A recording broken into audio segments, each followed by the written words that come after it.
instructive. According to this, there are no whole numbers above 2 such that the following expression is true: x to the power of n plus y to the power of n equals z to the power of n. Shortly before Fermat died, he wrote in the margin beside this formula, "I have discovered a truly remarkable proof for this, but there's no room to write it down here." Despite repeated attempts by many of the finest mathematical minds of the past 3 centuries, not until the 1990s has someone at last managed to find a proof for Fermat's last theorem. Even this has been disputed. For centuries, many mathematicians maintained that Fermat's last theorem couldn't possibly be true. Others, that it must be. Some are convinced that Fermat was bluffing. Still others that he didn't dare try to prove it. Mathematics begins in certainty and ends like this. Philosophy, on the other hand, both begins and ends like this.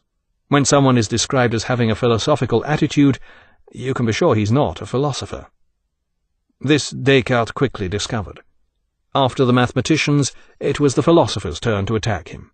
In no time, Descartes found himself in trouble with the Church.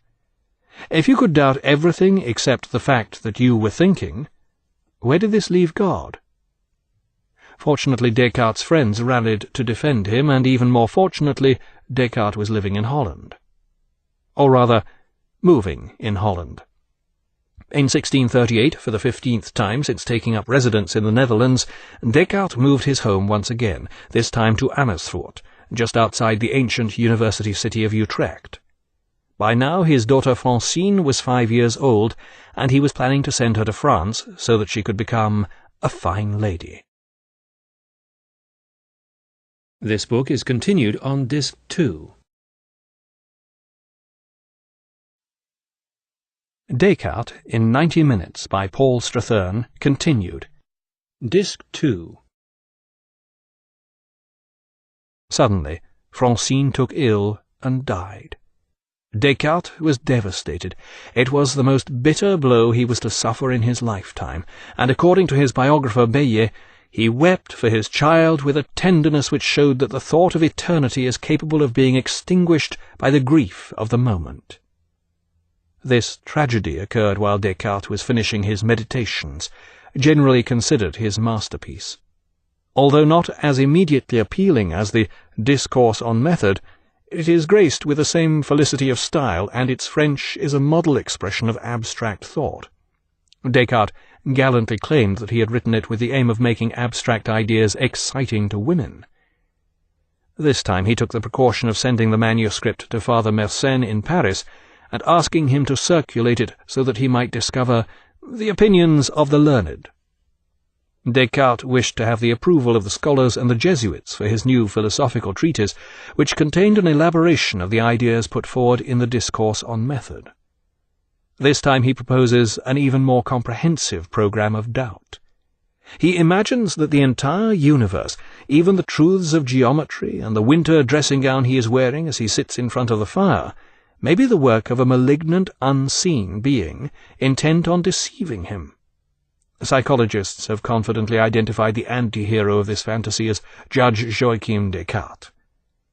Once again the doubtful workings of Descartes' mind arrive at the same indisputable cog, and upon this self-evident principle of ultimate certainty, he once again rebuilds the universe, even going as far as to prove the existence of God with arguments first used by St. Anselm and Thomas Aquinas more than 4 centuries earlier, presumably in order to make the Church feel more comfortable. Although this process of Cartesian doubt was not strictly original, it was considered as such at the time. St. Augustine's remarkably similar doubts and conclusion, put forward 12 centuries earlier, were not central to his thought and had been completely ignored. But more recently, and more interestingly, the Portuguese philosopher Francisco Sanchez had proposed almost the exact same program of comprehensive doubt in his astonishing treatise Quod Nihil Sicitur, Why Nothing Can Be Known. This had been published 60 years before Descartes' Meditations in 1581. Fortunately for Sanchez, his treatise attracted little attention, otherwise he might have ended as a great philosophic martyr at the age of 31. Descartes had no ambitions for martyrdom, and though he possessed many of the qualifications for obscurity, under other circumstances his sloth alone would surely have qualified him, he appears to have had no ambitions in this direction either. He wanted to be heard, but he also wanted to be accepted. He was utterly convinced that he was right, but he wanted the Church to be convinced too.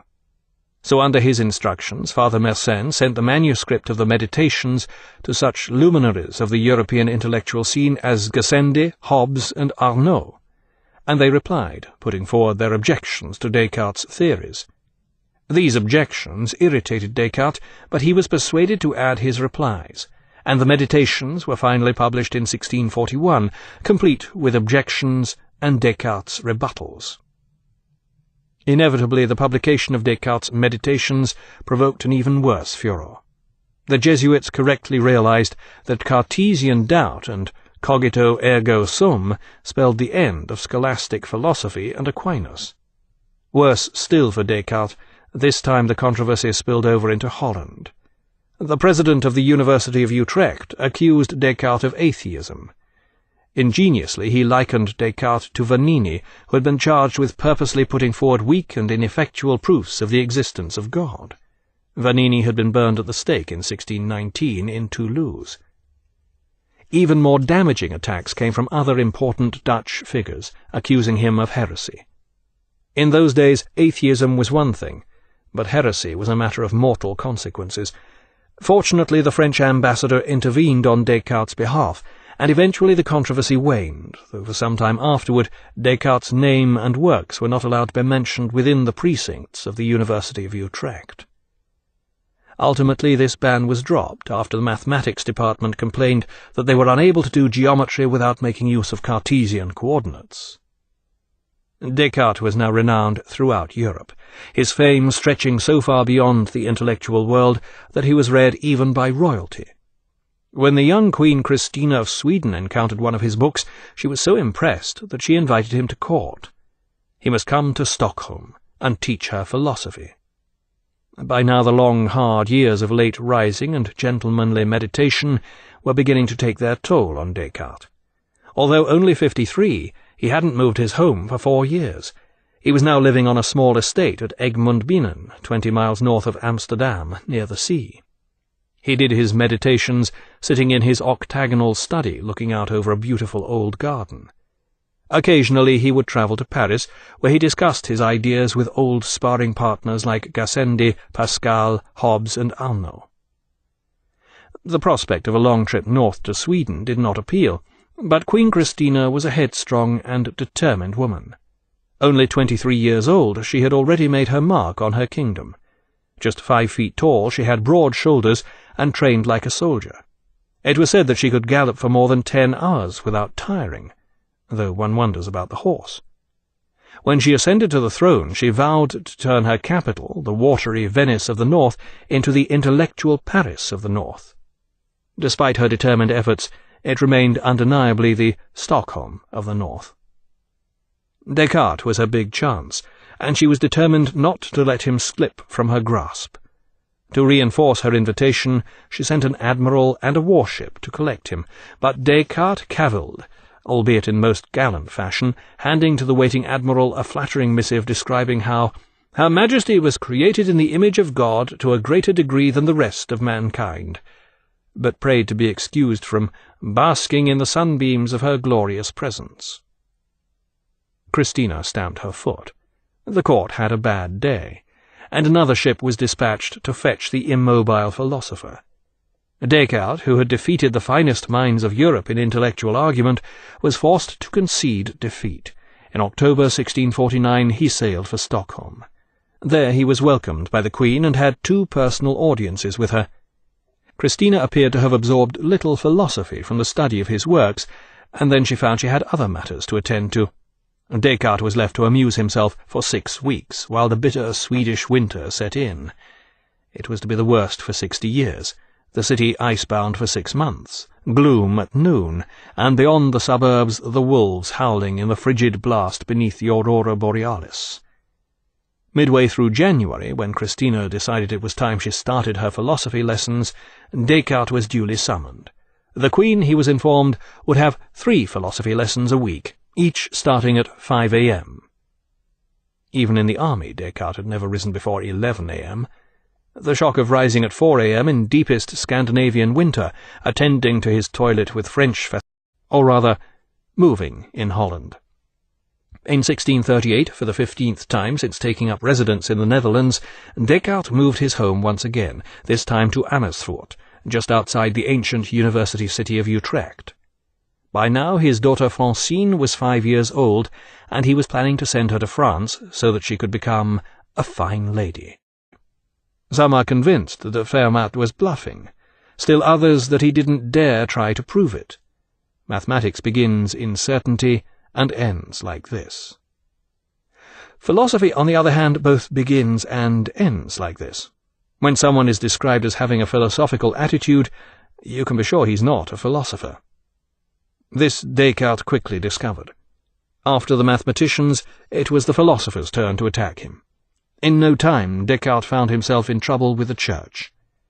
If you could doubt everything except the fact that you were thinking, where did this leave God?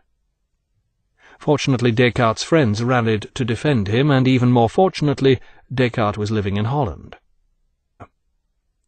Despite repeated attempts by many of the finest mathematical minds of the past 3 centuries, not until the 1990s has someone at last managed to find a proof for Fermat's last theorem.